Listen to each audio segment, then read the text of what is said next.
And we begin tonight with voices from our law enforcement community who they say they feel certain state laws are holding them back from keeping you safe. Erie County Sheriff John Garcia really got this conversation going with a letter to Western New York over the weekend. This was published by the Buffalo News. He writes that New York bail reform laws are impacting how his office can handle a top crime trend in our region in car thefts.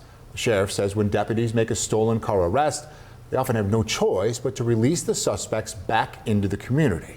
The sheriff offering data to back up his claims, and he says since the start of the year, deputies have responded to 6 stolen car reports on Grand Island. That puts the community on pace for 50 this year, nearly triple the amount from 2023. A similar story in Clarence, where Sheriff Garcia says it is on pace there for 40 car thefts, up from 28 last year. And we know there are a lot of opinions around bail reform, and that's why it is important that you hear perspective from people well versed in the policy. We've talked about this for a long time, and that's why today I met with Sheriff Garcia, who tells me bail reform is to blame for an uptick in certain crimes.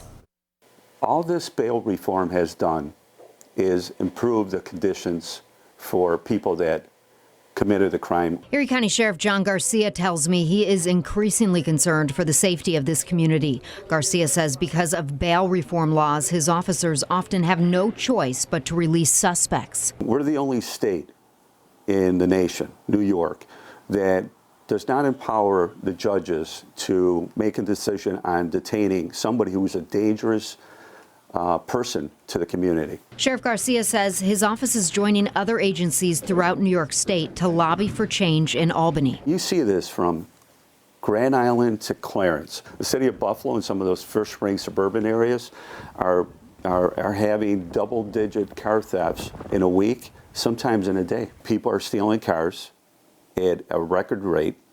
There's no consequences, accountability, repercussions. Retired Supreme Court Judge Penny Wolfgang says the laws make it impossible in some cases for judges to hold a suspect even if they think they're dangerous.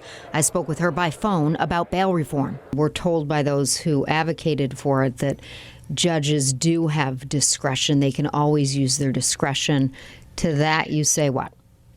That's not true, because there are certain crimes that are listed, and the courts cannot set bail, cash bail on certain crimes, and among them are, petty larcenies and minor thefts and property crimes and so forth. So there is no discretion because the law specifically eliminates those charges from bail. Garcia is urging lawmakers to make changes soon. We need a voice.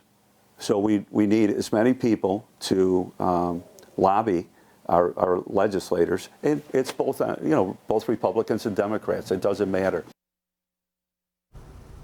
Now, just this weekend, 2 people from Rochester were killed when police say they crashed a stolen car in Lockport. Garcia says he endorses the work of other law enforcement, victims and advocates calling on Albany for change. He is also urging you to take extra precaution around your house, including locking your vehicles and your homes. And he tells me they're doing what they can by increasing patrols throughout the county.